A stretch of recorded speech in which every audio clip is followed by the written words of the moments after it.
Halo, selamat malam pemirsa. Selamat datang di iNewsroom bersama saya Nadia Valeri. Kami akan membahas berita utama secara mendalam, komprehensif, dan tentunya eksklusif. Sebagai pembuka iNewsroom kali ini kami memiliki informasi imbas hujan deras dan air pasang membuat ruas jalan di area pelabuhan ikan Muara Baru Penjaringan Jakarta Utara terendam banjir setinggi 50 cm. Banjir juga melanda di sejumlah daerah lain di Jakarta.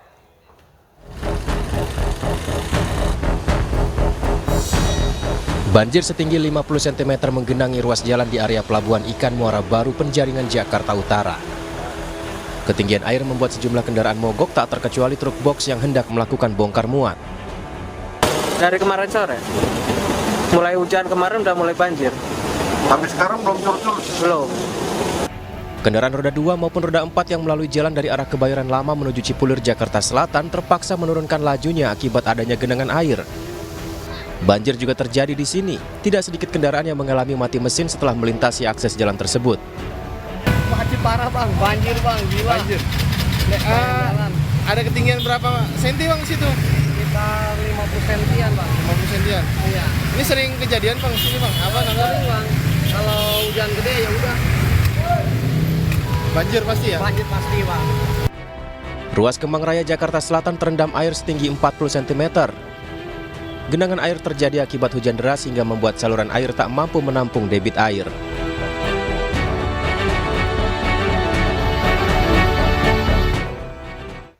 Pemirsa, akibat hujan deras yang melanda Jakarta dan sekitarnya sejak Sabtu siang, banjir menggenangi beberapa wilayah, mulai dari pemukiman hingga jalur KRL. Beredar sebuah video di media sosial yang diunggah akun @jakartaselatan24jam yang memperlihatkan kondisi penumpang di dalam gerbong KRL yang diduga menuju wilayah Bintaro dan sekitarnya. Dalam video memperlihatkan penumpang yang bisa melihat langsung kondisi banjir setinggi lutut orang dewasa di luar gerbong KRL yang diduga di wilayah Pesanggerahan, tepatnya di Jalan Bintaro Raya, Jakarta Selatan. Ini tinggi sih.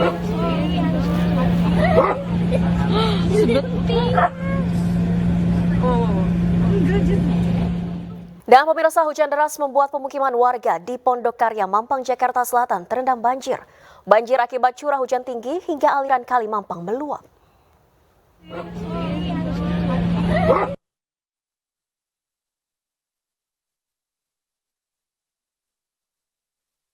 Hujan deras yang mengguyur Jakarta sejak Sabtu siang membuat aliran Kali Mampang meluap dan merendam permukiman warga di Pondok Karya, Jakarta Selatan.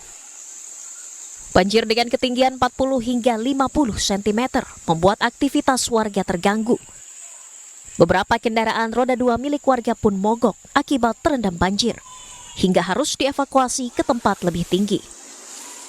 Di tengah banjir dan hujan deras, sejumlah anak-anak justru memanfaatkan momen untuk bermain, meski hal ini berbahaya. Kawasan Pondok Karya ini sudah berulang kali dilanda banjir saat curah hujan tinggi maupun akibat kiriman dari hulu sungai di kawasan Bogor, Jawa Barat. Dari Jakarta, Den Helmi Sajangbati, iNews melaporkan. Pemirsa, sejumlah kendaraan bermotor mogok karena nekat menerobos banjir di Jalan Cegeraya Pondok Aren, Tangerang Selatan, Banten. Banjir mengganggu aktivitas warga dan menghambat arus lalu lintas. Banjir merendam Jalan Cegeraya Pondok Aren, Tangerang Selatan sejak Sabtu siang. Sejumlah kendaraan, baik roda 2 dan roda 4 pun mogok usai berupaya menerjang banjir. Banjir ini terjadi imbas hujan lebat yang mengguyur kawasan ini dan diperparah dengan buruknya sistem drainase. Selain banjir, warga dan pengendara juga mengeluhkan jalan rusak di sejumlah titik. Nanti kalau ada galian itu coba ditutupin, jadi tidak menambah Kendaraan gitu ya? Ya, kalau bisa sih buat yang ini baik. Pemirsa, akibat hujan deras, tebing tol Jor Veteran di Pesanggerahan, Jakarta longsor. Beruntung tak ada korban jiwa maupun luka dalam peristiwa ini.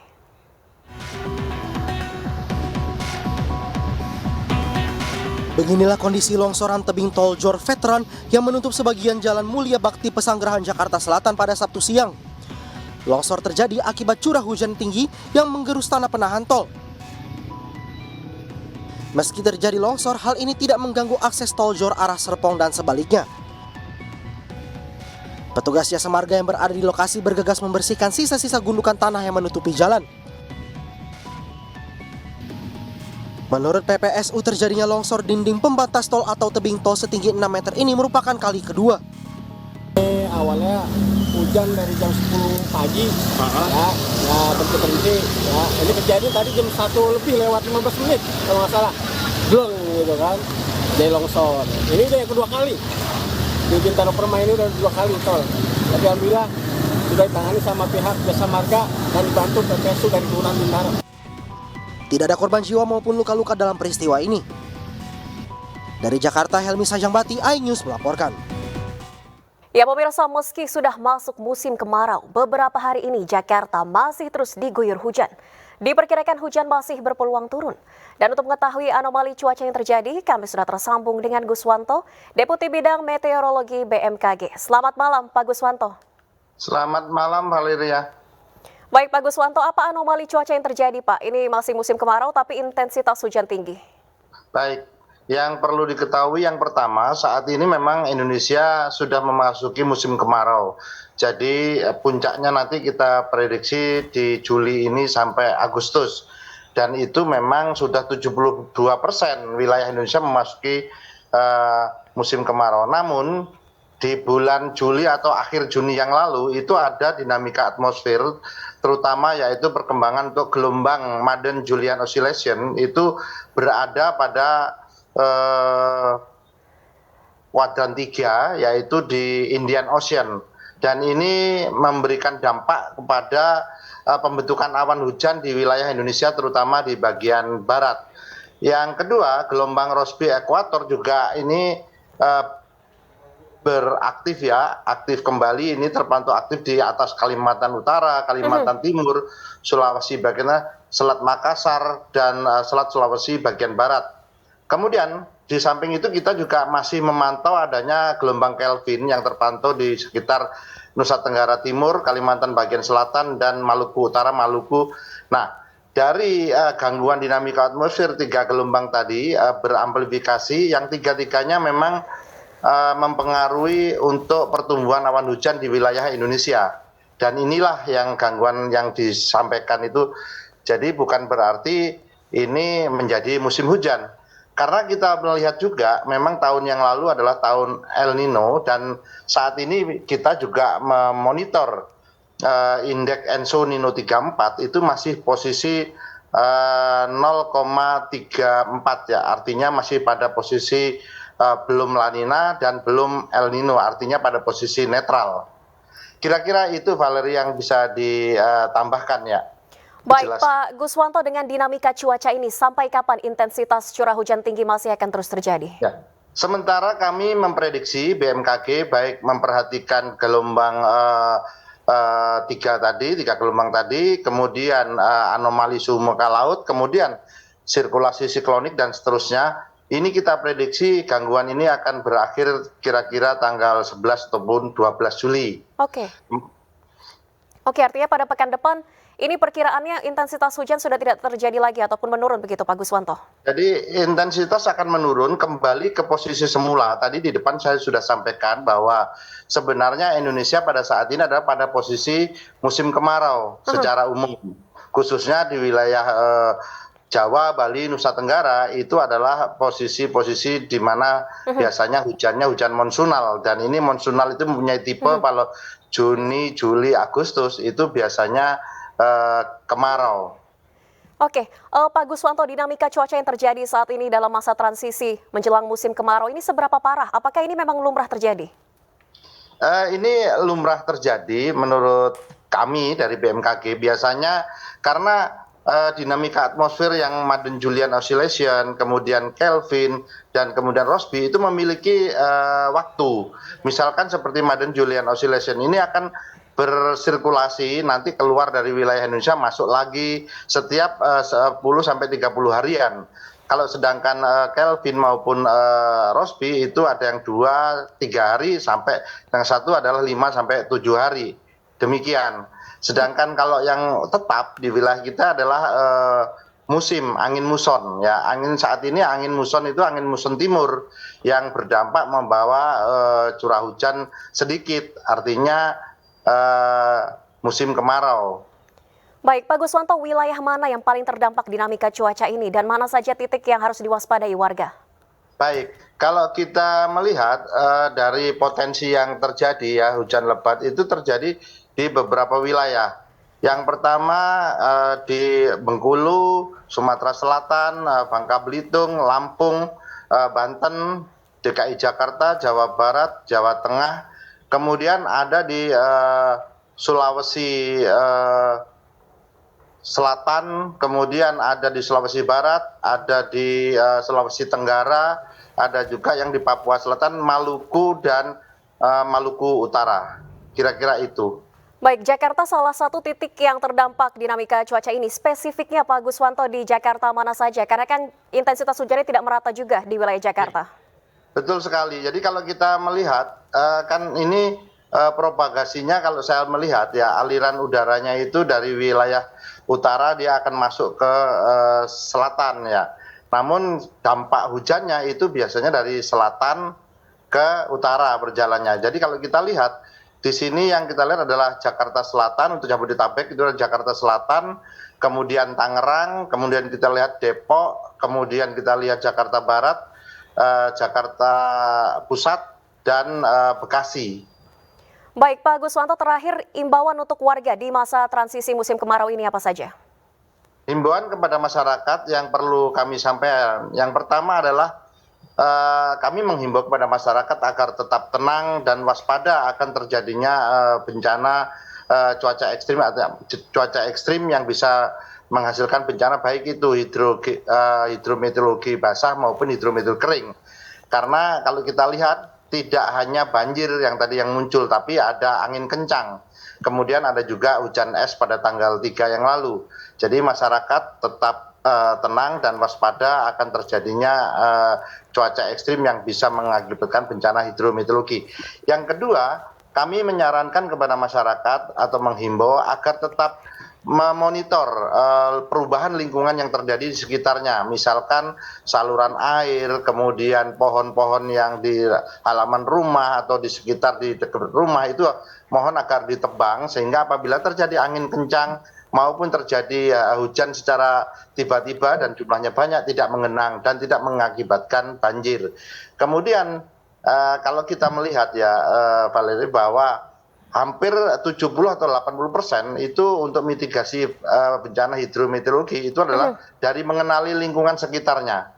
Dan yang terakhir adalah kami juga menghimbau kepada masyarakat agar tetap mengupdate informasi dari BMKG sebagai lembaga yang mengeluarkan informasi tentang kondisi cuaca dan perkembangan cuaca ini melalui info BMKG, melalui call center 196 maupun melalui website BMKG, dan hindari untuk terjadinya hoak. Demikian kira-kira Valeri yang bisa disampaikan.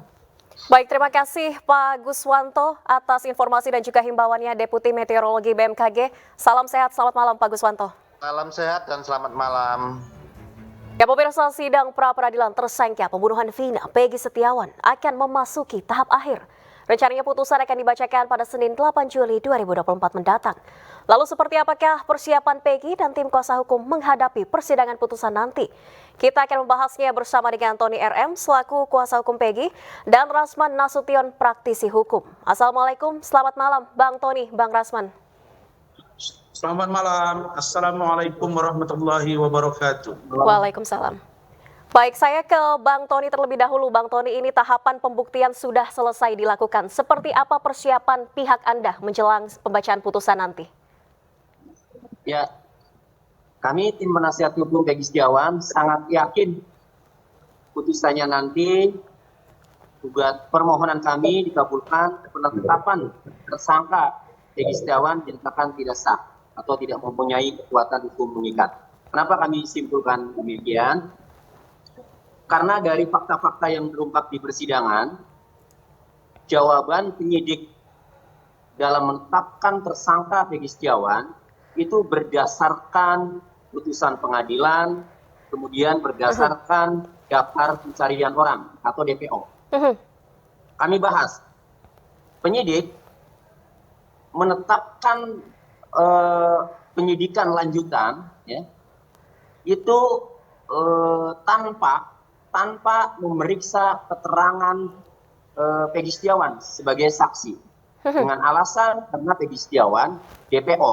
Nah, Peggy Setiawan ditetapkan DPO dalam jawaban penyidik Polda Jawa Barat itu pada tanggal 15 September 2016. Sehingga kalau ditetapkan DPO pada tanggal 15 September 2016, maka saat itu masih berlaku peraturan Kapolri nomor 14 tahun 2012, di mana dalam Kapolri tersebut, dalam menetapkan DPO itu, pertama ada dua unsur. Pertama adalah seseorang tersebut harus tersangka. Kemudian yang kedua, harus dipanggil dalam peraturan Kapolri tersebut 3 kali, ya, secara patut. Kemudian keberadaannya tidak diketahui atau tidak jelas, maka ditetapkan dimuat dalam daftar pencarian orang dan dibuatkan surat pencarian orang. Nah, faktanya saat ditetapkan DPO pada tanggal 15 September 2016, ya, sejak putusan sampai DPO, ya, yang namanya Peggy Setiawan itu tidak pernah ditetapkan sebagai tersangka. Kemudian Peggy Setiawan juga tidak pernah dipanggil secara patut 3 kali sebagaimana Kapolri tersebut. Sehingga penetapan DPO oleh penyidik Polda Jawa Barat pada tanggal 15 September 2016 kepada Peggy Setiawan itu melanggar prosedur atau tidak sesuai prosedur. Nah, sehingga kalau dasarnya penyidik Polda Jawa Barat menetapkan tersangka tidak perlu pemanggilan, tidak perlu pemeriksaan karena sudah DPO, maka DPO tadi yang sudah kami kupas itu tidak sesuai prosedur. Nah, kemudian penetapan tersangka Peggy Setiawan karena bukan DPO, ya, ini analisa kami, ya, dari fakta-fakta yang terungkap di persidangan. Kenapa ini terungkap? Karena dari jawaban dan pembuktian, ya, penyidik tidak bisa membuktikan penetapan tersangka sebelum ditetapkan DPO, yaitu 15 September 2016. Jadi tidak serta-merta kalau putusan pengadilan itu kemudian jadi tersangka. Yang menetapkan tersangka, yang berwenang menetapkan tersangka, itu adalah penyidik. Sehingga seharusnya penyidik menetapkan tersangka dahulu. Kemudian, ya, ditetapkan DPO. Ini tidak, ya, langsung DPO. Nah, sehingga DPO itu bisa cacat hukum. Kemudian penetapan tersangka, kalau DPO-nya tadi cacat hukum, tidak sesuai prosedur, maka seharusnya penyidik melakukan pemanggilan dulu kepada Peggy Setiawan sebagai saksi, ya, sebelum dijadikan tersangka. Hal ini sesuai dengan ketentuan yang termuat dalam putusan Mahkamah Konstitusi di dalam pertimbangannya halaman 98. Untuk menetapkan seseorang menjadi tersangka, selain harus memiliki 2 alat bukti yang termuat dalam pasal 184 KUHP, juga disertai pemeriksaan calon tersangkanya. Jadi meskipun itu tidak tertuang dalam amar, tetapi pertimbangan putusan Mahkamah Konstitusi nomor 21 tahun 2014 tersebut itu harus digunakan. Tujuannya dalam pertimbangan tersebut supaya fair, supaya calon tersangka atau saksi itu diberikan kebebasan untuk menjawab mengenai alat bukti yang ditemukan oleh penyidik untuk menetapkan tersangka tersebut, agar hak asasinya itu benar-benar dihormati, hak asasinya benar-benar dihargai. Bang Tony, tahan dulu. Artinya menurut peraturan Kapolri dan juga peraturan MK, penetapan tersangka Peggy Setiawan tidak sah. Silakan Bang Rasman untuk ditanggapi. Iya, saya ini udah gerah saya kalau tahun ini ngomong terus ini. Gini, bismillahirrahmanirrahim. Pertama saya ingin sampaikan, setahu saya, saudara Tony RM ini tidak pernah ikut dalam sidang pra-peradilan. Itu poin.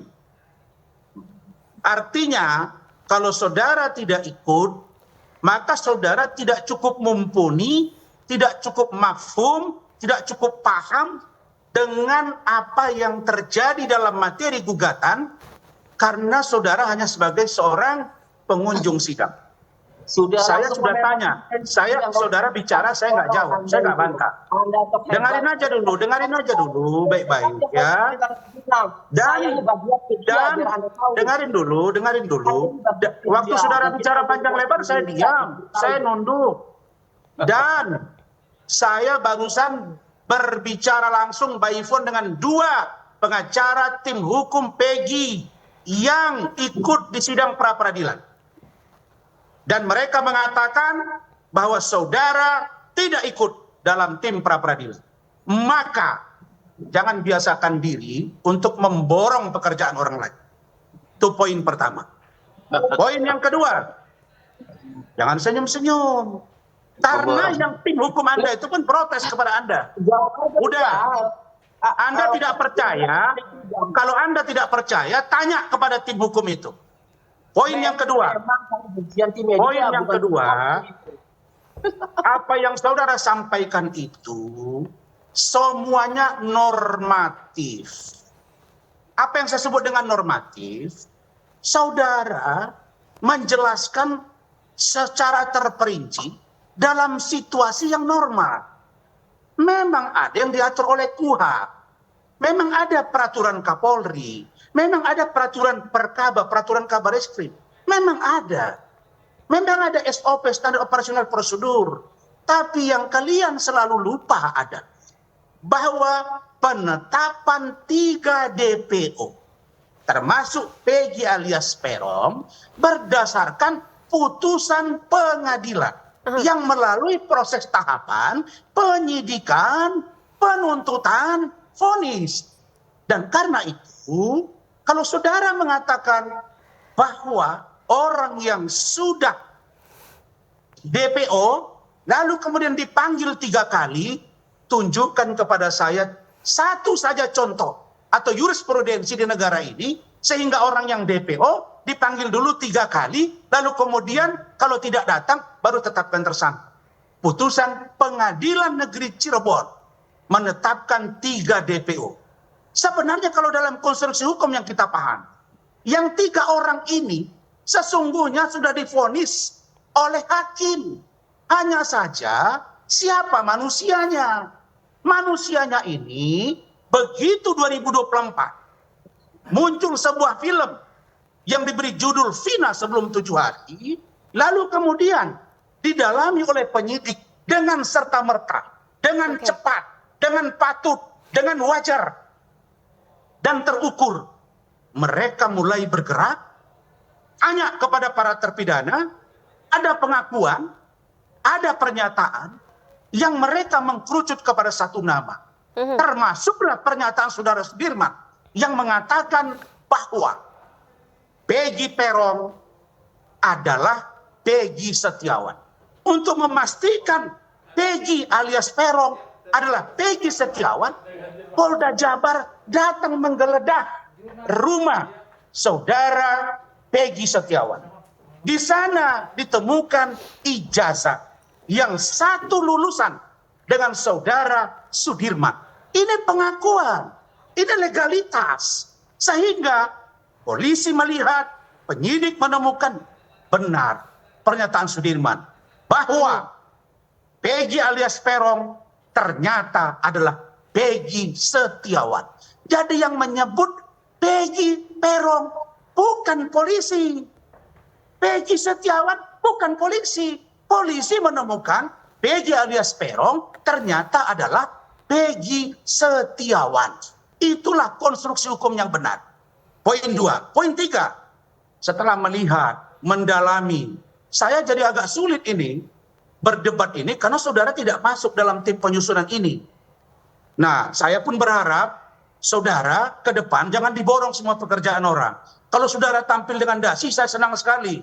Mereka itu rame-rame pasang ganti dasi, jas baru. Sesekali ganti juga jas baru Adinda dengan warna yang berbeda. Oke, kalau mau trending topik gitu loh. Tapi yang saya mau katakan, Bang Rasman tahan dulu. Bang Rasman, kita beri kesempatan Bang Tony untuk menanggapi. Silakan Bang Tony. Sebentar, satu lagi. Oke, tapi singkat saja Bang Rasman. Singkat saja, Tunggu dulu, silakan. satu lagi nih, untuk masuk kepada pra-peradilan. Terkait dengan materi pra-peradilan, mereka hanya fokus pada error in persona. Kalau pada tahapan error in persona, saya dengar jawaban dari Polda Jabar. Saya hakul yakin bahwa gugatan dari yang dibuat oleh para tim, yang dimana saudara Tony RM tidak ikut, kok kayaknya berat untuk diterima. Itu saja, silakan jawab. Baik, Bang Tony silakan tanggapannya. Ya, jadi saudara Rasman tadi mengatakan 3 DPO itu sudah divonis. Pertanyaan saya, ya, divonis berapa? Orang DPO kok divonis? Kalau DPO masuk dalam putusan pengadilan, iya, tetapi bukan divonis. Gimana sih saudara Rasman ini? Jadi gini, ya, saya ini memang tidak masuk, tidak ikut sidang pra-pit karena sudah ditugaskan saya bagian media. Jadi humasnya. Jadi saya berhadapan dengan semua media dan saya pelajari semuanya, bahkan saya mengikuti sehingga saya mampu untuk menjelaskan secara rinci seperti ini. Nah, kami tetap ya pada kesimpulan kami ya bahwa ya, penetapan tersangka terhadap Peggy Setiawan itu pasti dibatalkan, pasti tidak sah. Karena jelas ya dalam putusan Mahkamah Konstitusi ya, nomor 21 tahun 2014 itu jelas diatur ya bahwa di dalam pertimbangannya halaman 98 ya, selain menemukan 2 alat bukti yang sebagaimana termuat dalam KUHP ya, juga disertai pemeriksaan calon tersangkanya. Itu bunyinya. Nah, sehingga hal itu ya tidak pernah dilakukan. Penyidik ya pada tanggal 19 Mei 2024 ya itu memberikan SPDP kepada jaksa. Kemudian 21 Mei 2024 melakukan gelar perkara dan 21 Mei juga menetapkan tersangka. Kemudian 21 Mei juga kemudian jam 18 melakukan penangkapan.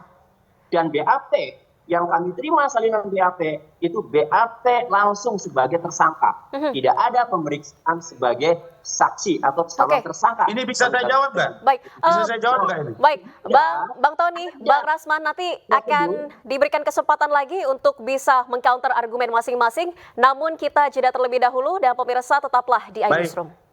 Kembali di iNewsroom pemirsa dan masih bergabung bersama kami kuasa hukum Peggy Setiawan, Tony RM dan praktisi hukum Rasman Nasution. Saya kembali ke Bang Rasman. Bang Rasman, tadi Anda masih ingin menanggapi dan menyampaikan pandangan Anda. Kenapa Anda menilai pra-peradilan Peggy sulit Pertama diterima? saya mohon maaf, saya menyampaikan ada tim saya ini ikut karena mereka adalah interrogator yang saya turunkan ketika saya melakukan cek di lapangan. Ya. Nah, jadi kemudian begini, saudara Tony tadi mengatakan dia adalah orang yang ditunjuk untuk ke media. Ini aja udah nggak jujur, saudara. Bagaimana mau bela Peggy? Saya itu diberitahu oleh tim hukum sana. Mereka bilang ke saya, saudara nggak ikut tim, harusnya mereka. Kemudian, kalau bicara ke media, begini. Dalam konstruksi hukum yang saya katakan dari awal, saya tidak mengatakan bahwa mereka sudah divonis yang 3 orang ini.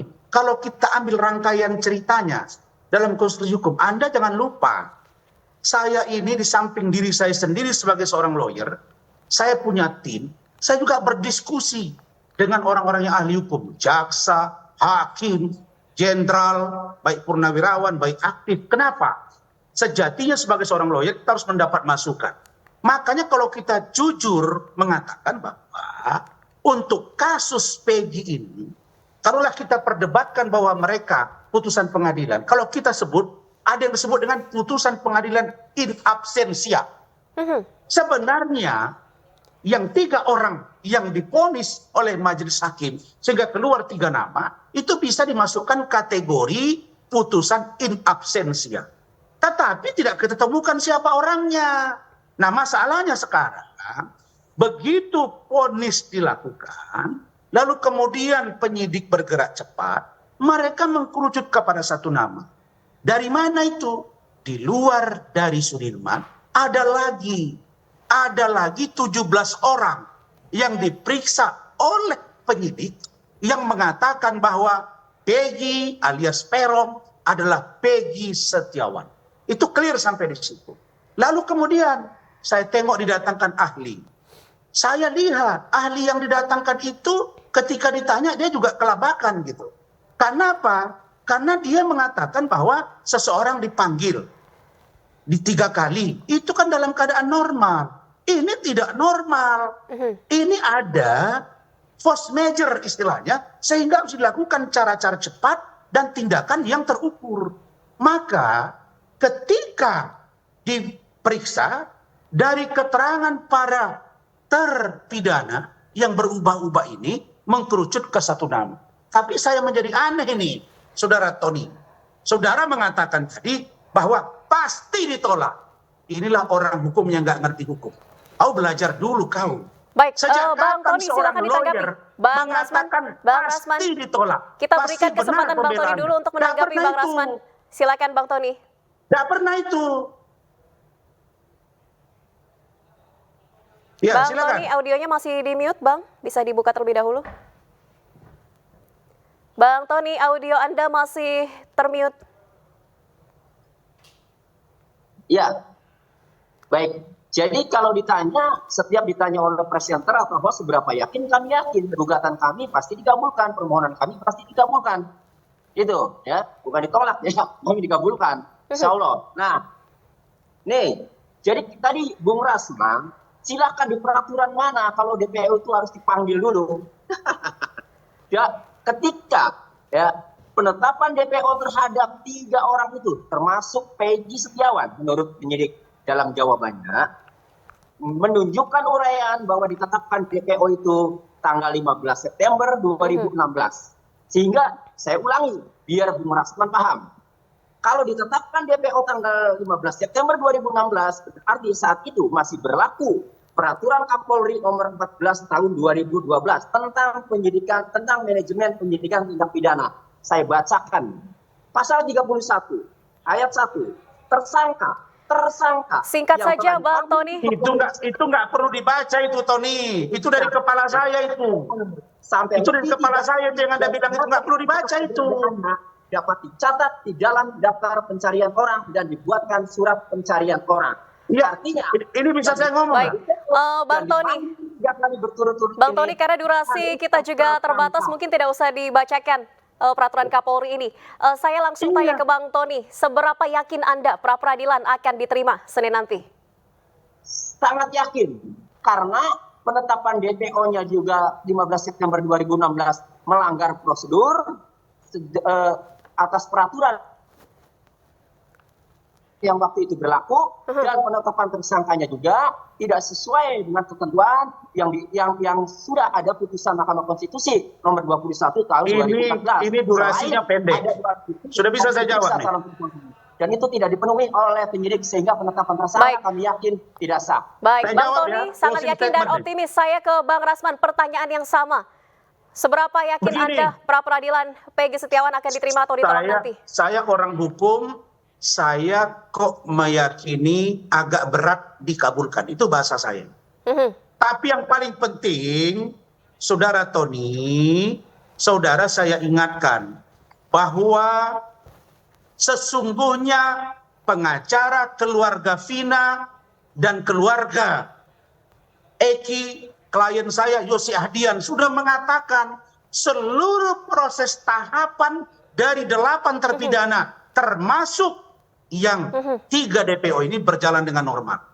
Karena itu, mari kita uji nanti di putusan. Baik. Ke depan Saudara Tony, jangan bicara kalau saudara tidak masuk dalam ranah itu. Nanti Baik. ngawur. Apa yang ngawur? Saya masih ingat Selasa yang lalu. Dengarin dulu baik-baik. Selasa yang lalu, saya tampil di Rakyat Bersuara iNews TV. Di situ ada tim hukum saudara, adik saya, rekan saya, sahabat saya, Saudara Insang Nasruddin. Saudara Insang Nasruddin mengatakan Baik. bahwa seorang tersangka Baik, atas nama Bang Peggy Rasman, Setiawan Bang baru Tony, ini memang masih ada diterbitkan argumen. 2024. Bang Rasman, Bang Tony Sekarang berbeda Anda bicara pendapat, lain. tapi kita sama-sama Makanya, nantikan bagaimana jangan borong putusan semua majelis pekerjaan hakim di orang lain. sidang pra-peradilan Senin nanti. Bang Rasman, Bang Tony, mohon maaf sekali durasi kita terbatas malam hari ini. Terakhir. Tony, Mohon Terakhir maaf nih. sekali, Bang, waktu kita Sedikit sudah aja, habis. satu menit. Kita sama-sama tunggu Tony, keputusan Majelis Tony, Hakim pada sidang Senin nanti. tolong ke Terima kasih depan banyak jangan Bang bicara Tony dan terlalu Bang lantang dengan Rasman Pak Irjen Anton telah Carlyan, ya. bergabung di Saudara, saya iNewsroom. Salam sehat, selamat malam Bang Tony, Bang Rasman. Pemirsa, demi mendorong dan memperkuat pengembangan potensi ekonomi hijau dan sirkular, pemerintah menggelar Green Economy Expo 2024 yang digelar di JCC Senayan, Jakarta. Acara ini bertujuan untuk mencapai visi Indonesia Emas 2045 dengan membangun berbagai inovasi dan mengakselerasi ekonomi hijau.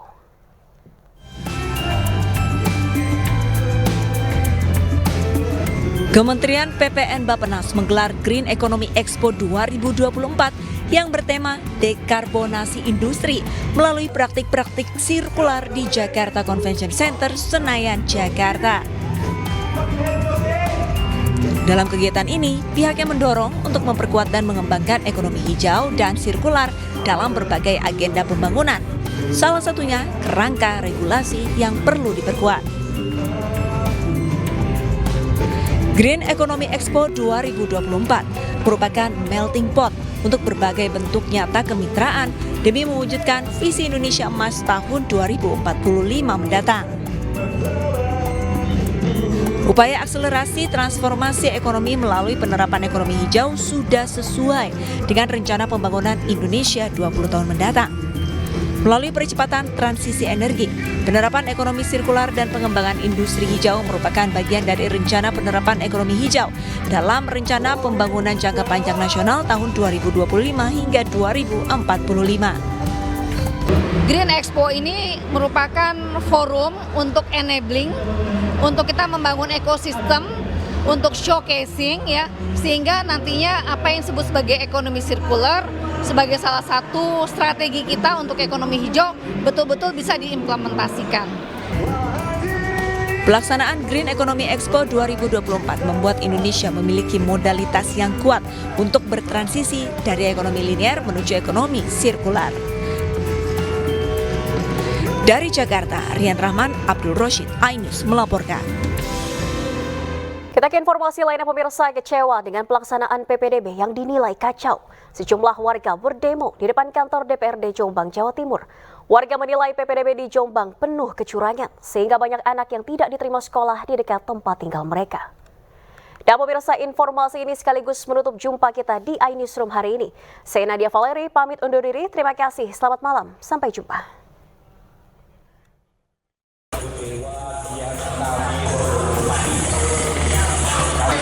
Dengan mengendarai sepeda motor dan mobil, sejumlah warga mendatangi kantor DPRD Jombang, Jawa Timur. Mereka berdemo memprotes pelaksanaan PPDB yang menggunakan sistem zonasi. Menurut warga, banyak anak di Jombang yang tidak bisa diterima di sekolah yang dekat dengan rumah mereka. Warga menduga ada kecurangan dari pihak sekolah, sehingga justru anak-anak di luar wilayah yang diterima. Jadi dengan zona ini tempat tinggal di beberapa desa tidak bisa masuk, bukan hanya di desa Pulau Patian ya, termasuk Jombang, termasuk Candi. Nah, ini tidak bisa masuk karena apa? Zonanya itu tidak ada, ke SMP 1 tidak bisa, ke SMA 2, ke SMA 3, SMA 3 tidak bisa. Karena apa? Jarak dari yang ditentukan oleh zonasi itu tidak. Setelah cukup lama berorasi, warga akhirnya ditemui staf sekretariat DPRD Jombang yang hanya menerima surat permohonan audiensi. Masa pun akhirnya membubarkan diri. Dari Jombang, Jawa Timur, Muhtar Bagus, iNews melaporkan.